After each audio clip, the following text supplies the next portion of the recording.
Hello language learners! Do you want to know what I, a professional language coach, do to learn languages myself? In this video, I'm going to share with you exactly what I do to learn languages no matter what the language is. If you haven't subscribed yet, make sure you hit the subscribe button and the bell to make sure you're notified every time I post a new video on actionable, no fluff language learning advice. After years and years of struggling to learn a language on my own, this is a strategy that I found to be really awesome at keeping me motivated and excited to learn a language in the long term, no matter what comes up. This strategy keeps me motivated every single day, even when I don't actually feel motivated. The first thing I do is I understand what exactly I want out of the language, because depending on the language, I'm gonna want different things, which will mean that I need to study different things. So for example, with my French, I want to be conversational. I want to be able to learn more about how languages work. I want to be able to help more of my clients. And French is honestly a really beautiful language. It's so similar to Spanish, which I am perfectly conversational in, that it's really just a hop, skip, and a jump away. As opposed to with Yiddish, I have a completely different perspective on Yiddish, which completely changes how I approach it. I don't actually want to speak Yiddish. I'm really interested by the alphabet and the Germanic roots to it, and I'm really interested in the history of Yiddish and like the culture in there. But because I don't actually have any interest in speaking Yiddish, I have no reason to ever practice it, which is different from French because I want to be able to speak French, right? So when I think really in depth about what it is that I actually want to do with the language and learn with the language and what kind of experiences I want to have with that language, that'll give me a really easy route to figuring out what I should be doing and what will make me happy and what will give me knowledge that I actually want to use, and not just knowledge that you're supposed to use, right? Now, besides the fact that what I want to accomplish from Yiddish is completely different from what I want to accomplish from French, my approach starts out the same, and let me tell you why. The second thing that I do after, the Yiddish alphabet and whatnot, the second thing that I do is I focus on grammar. Grammar makes me really happy. I really enjoy grammar, which is a lot different from a lot of language learners. Not only does grammar give me a lot of really quick wins, which kind of keeps me motivated at first before I get going with consistency and stuff like that, but learning that grammar gives me really great building blocks to literally anything else that I would want to do with the language. And I mean, this is opposed to doing something like going on drops and learning vocabulary based on travel. Not that there's anything wrong with that, but at least for right now, I have no interest in going to a foreign country as a tourist and being a traveler. I want to be able to use the language and build it and kind of get a more in-depth understanding of the language. So if I were to try and make myself go through memorize travel vocabulary and theme vocabulary like that, it wouldn't make me happy. It would be kind of pointless. I'd be wasting my time, so I wouldn't actually do it.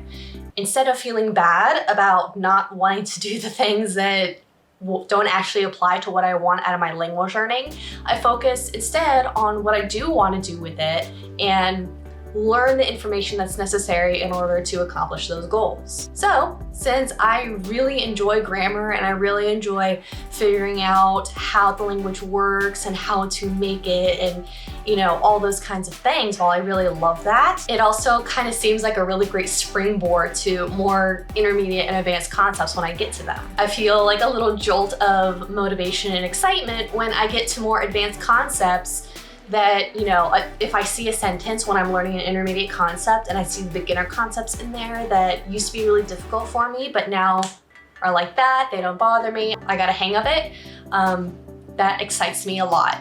I really enjoy it. So once I think about what exactly I want to get out of my language learning and I start diving into things like grammar and simple vocabulary to get me started, the next thing I do is I make sure that I stay consistent. What do I mean by this? Because that's a really general statement. One of the things that happens to me a lot is when I start getting really, bigger quick wins and I get really excited, I get excited about trying a new resource. And, I recognize now that that's not a helpful thing to do. I get really excited and I think that I can, move forward and I can speed it up because everything is all of a sudden so easy. So when that happens, I make sure to, stay centered on reality and make sure that I'm thinking about what exactly is driving me to change my language strategy, change what resources that I'm using, what is, causing me to want to change that? Is it something that is illogical and reasonable and like something needs to change, or am I just being emotional, impulsive, excited, motivated, and it makes me want to take a lot of different action. So instead of completely derailing myself and self-sabotaging my language learning, I make sure I stick to it, allow those emotions to pass so that I can be consistent in the long term and not just kind of throw everything off schedule. If you want to see progress in your language learning and want to stop getting derailed every time something happens, make sure you hit the like button. The next thing I do after I learn to be consistent and not get, swayed by any emotional impulses, the next thing I do is I make sure that I am tracking. And this is, it's about the same time as getting impulsive and emotional because I use tracking a lot to help me stay on track. When I track my language learning, not only can I, find something to hang on to and let my emotions go somewhere else and look at the cold hard data and see how what I'm doing is actually helping me and benefiting my language learning, and I shouldn't change it because it's working for me. But if I run into an obstacle and I'm really stressed out and overwhelmed and like something just isn't working for me, I can use that tracking to pull myself back and take it easy on myself and take it a little bit more gently so that I'm not forcing myself into something that I can't figure out and then burning out. Or based on my tracking, if I'm realizing that what I'm doing is too easy, then I can make something a little bit more complicated. This could be like a resource change to something a little bit more active than passive. This could mean committing more time. This could mean adding another session, like another study session during the day. This could mean all sorts of things. It really depends on what information my tracking is giving me to tell me whether or not my language strategy is making me happy, giving me joy, keeping me excited in the long term, and also helping me grow and progress towards my goals. Let me tell you, I have definitely had days where for some reason I assumed that I hadn't been sticking to my French, and I thought that I've been taking way too much time off and I hadn't been sticking to it, and I started feeling bad about myself. And then I looked at my tracking, at my polylogger, and it said, oh no, you've studied 6 days this week, which is my goal. My goal is 6 days a week. And so all of a sudden that negative emotion just goes away because I realized it was just emotion, it was just impulse, it was just whatever negative emotions are popping up and making me feel insecure about what it is that I was doing.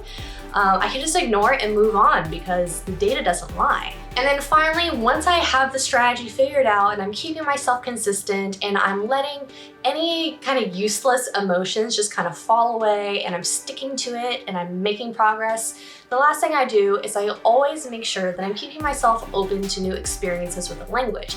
And this could mean anything. It could mean you're watching a movie in your native language and all of a sudden your target language just surprises you and pops up. If that happens and the subtitles don't come up, you can listen to it and think about whether or not you understand it. Or for example, if you buy a new blender and the directions on the back of it are in like a few languages, you know how that happens sometimes? If the directions are in your target language, you can try your best to read it, translate it, or you can look up those words. All sorts of things. There's so many opportunities that pop up in our everyday lives that offers us the opportunity to expand on our experiences and grow our language learning forward, even if we're not like actively making the effort. Do you want to be confident in your language learning in the long run and not be fooled by your emotions or whatever pops up? Make sure you click the link below in the description to access my free training where I share exactly how it is that I got to where I am, and I help my clients do the exact same thing. And of course, make sure you check out my latest video here all about language learning advice, resources, strategies, stories, all kinds of stuff like that. Have a wonderful day, and I will see you next time.